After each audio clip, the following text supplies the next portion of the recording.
Assalamu alaikum wa rahmatullahi wa barakatuh. Have you ever felt like you're speaking a language no one else understands? Like you're standing in a crowded room, but you're completely alone because your values, your heart, and your vision belong to another world. If you feel that today, don't despair. You are part of a legacy that changed the course of human history. You are what the Prophet ﷺ called the Ghuraba, the strangers. The Messenger ﷺ sat with his companions and dropped a prophecy that echoed through the centuries. He said, Islam began as something strange, and it will return to being something strange. So give glad tidings to the strangers. But what does it actually mean to be a stranger in the eyes of Allah? Mecca was a society of poets. They prided themselves on their mastery of the Arabic language.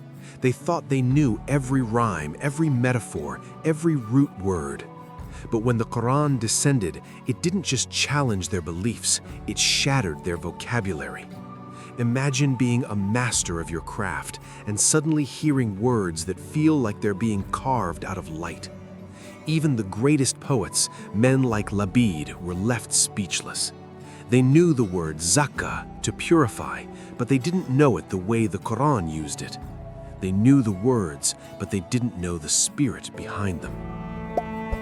The language of the Quran was strange because it was kalam Allah, the speech of God, crashing into the finite minds of men. It was a divine frequency that the world hadn't tuned into for centuries. Before the revelation, Muhammad ﷺ was the heartbeat of Mecca. He was Al-Amin, the trusted.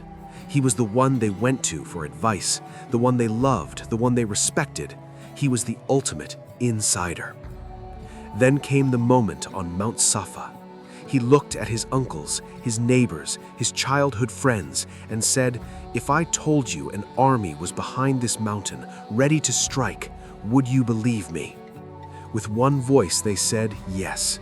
But the moment he said, "I am the messenger of Allah," everything changed. In a single heartbeat, the most loved man in Mecca became the biggest stranger. His uncles turned their backs. His status was stripped. His safety vanished. Why? Because truth is always an intruder in a house built on lies. The message of one God in a city of 360 idols was too strange for their comfort. Then the strangeness began to spread. One by one, people started to follow him.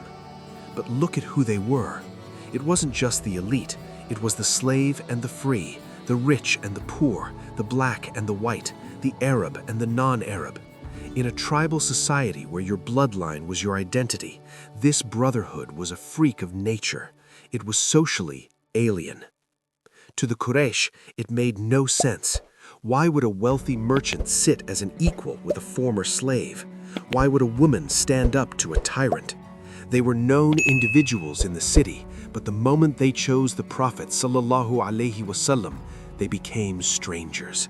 They were exiled in their own homes. They were mocked in the streets they used to own. They traded belonging in the dunya for belonging in the presence of Allah. Fast forward to today. The Prophet ﷺ warned us that this strangeness would return. In a world that celebrates excess, your modesty is strange.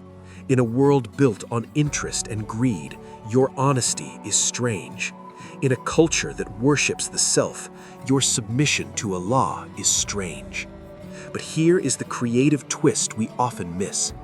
Being a stranger isn't about being weird or isolated for the sake of it.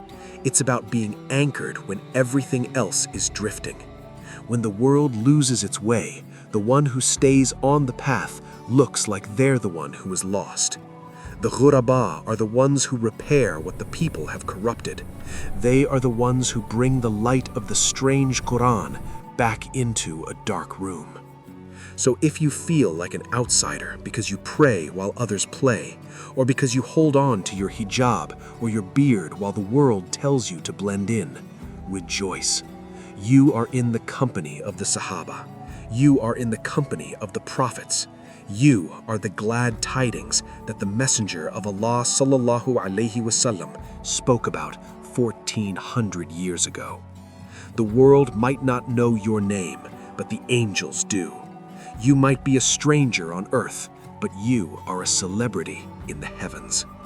Don't try to fit in when you were born to stand out for the sake of Allah. Stay strange. Stay steadfast.